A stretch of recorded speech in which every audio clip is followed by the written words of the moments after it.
Kyler Murray has chimed in. We were wondering, why did he take down all of the Cardinals photos from his Instagram and cleanse his Instagram of all things Arizona Cardinals? It set off an entire conversation throughout the Super Bowl week.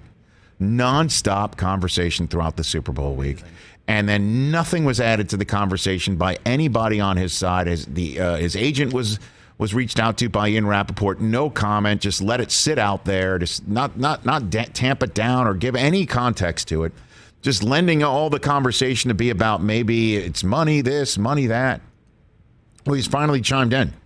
And on his Twitter account yesterday, he said, I play this game for the love of it. My teammates, everyone who has helped me get to this position that believed in me and to win championships. All of this nonsense is not what I'm about, never has been, never will be.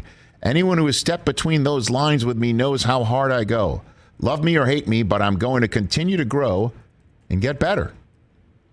That was it. It's a photograph from him. I think it's him at Soldier Field this year. And I think that might have been his best game of the year. Remember that was coming out of a bye and he was injured before that. And I think he had 4 or 5 total touchdowns. I mean, there's no question how dominant of a player he can be. Baller, man. There's no doubt. But the nonsense that I think he's referring to is what Chris Mortensen tweeted out on Super Bowl Sunday is somebody unnamed saying that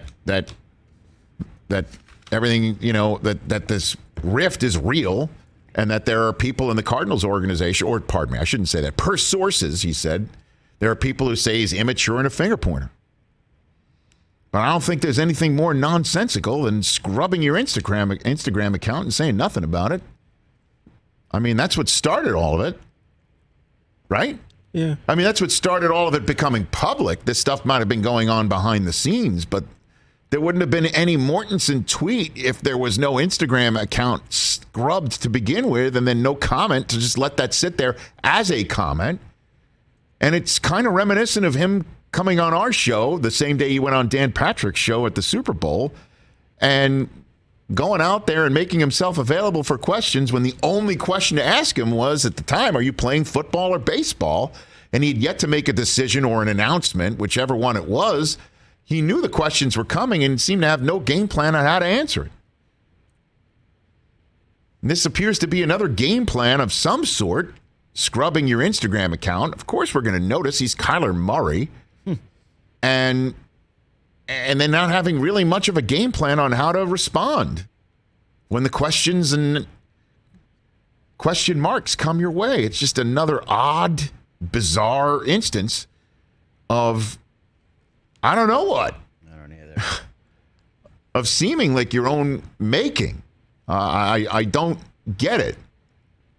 Unless you want, like, the only way he's going to get his money right now, one would think, is if Arizona decides to do this anyway right now, or he demands out. He flat out demands out, says, I want a trade. I am not coming back there, which would put this thing in a whole different ball of wax. When I saw him say all the nonsense, I'm like, my first thought was like, what is more nonsense than scrubbing your Instagram account? But then I realized that he's probably referring to what came out over the weekend. So stay tuned for that. We have a new news cycle thanks to Kyler Murray responding in a way that leaves the door wide open as to what does he mean. Who would take Kyler Murray? Anybody, I think, right now? Probably 20, 25 teams. Right? Yes, of course. Of course. AFC team, right? They wouldn't trade him to an AFC I don't know. team. I have no idea what would happen. I didn't see any of this coming anyway. Hey, you watched all the way to the end. Thanks for that. Watch more right here.